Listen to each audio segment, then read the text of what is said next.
good TCR battle down towards turn one. Celso Neto coming off a brilliant podium run with he and Ryan Eversley at Daytona. Young driver has gone to the front early here, got around the front row cars. Celso Neto, a year later, back at Daytona. This place was pretty nice to you last year. Right off the bat, on your debut in Michelin Pilot Challenge, you were standing on the podium. Talk us through your year. It was fourth in the championship, a lot of really close races, and a lot of success with an Audi.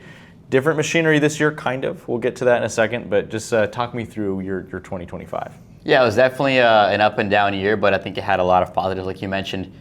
Debut race in Daytona is obviously a dream to even race here, and then right off the bat, we got a podium, fought for the win.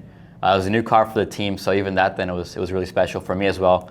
My first race in TCR in IMSA, so a lot of new things. Hadn't done a driver change before, hadn't experienced a race that long with 4 hours, different conditions, saving tires. So I made a lot of mistakes in my stint, but also some really positive things. We led the race at one point as well, and capped it off with that third place. So it was definitely a really good experience, especially being my debut.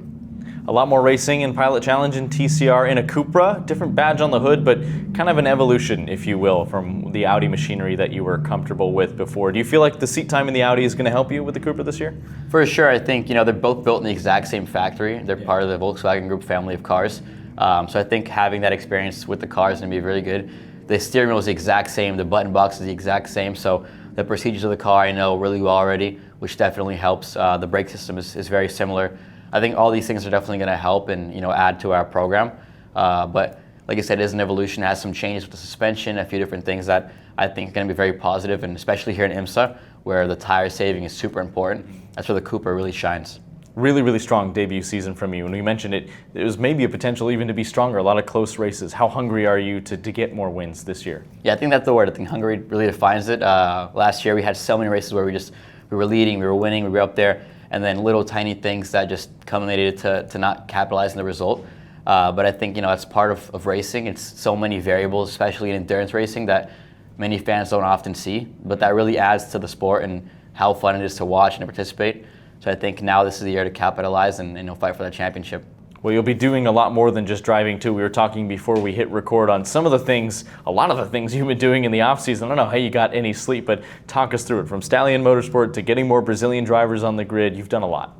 Yeah, one of my goals with the scholarship was to bring more Brazilian drivers and help it grow in Brazil and make that bridge to the series. And I think it's worked really well. We're going to have 5 Brazilian drivers in Michelin Pilot Challenge this year, which is really good to see. I'm really proud of that. And now the all-new Brazilian team, Stallion Motorsports.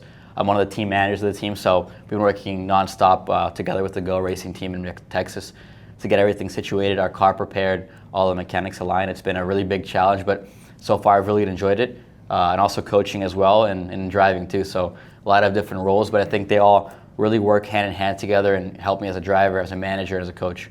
Why is that so important to you, continuing on a lot of the work that the scholarship started? You've already got one of the coolest jobs in the world. You're a race car driver. Why is it important to you to continue and push for a lot of those initiatives?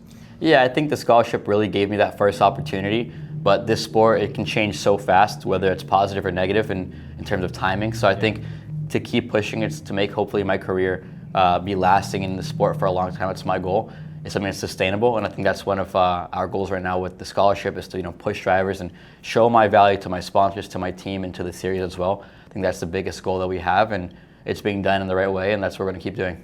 What are the goals for you as a driver long term? Do you want to stay behind the wheel? Do you want to be more behind the scenes coaching, managerial, helping build some of these different initiatives, or a little bit of everything?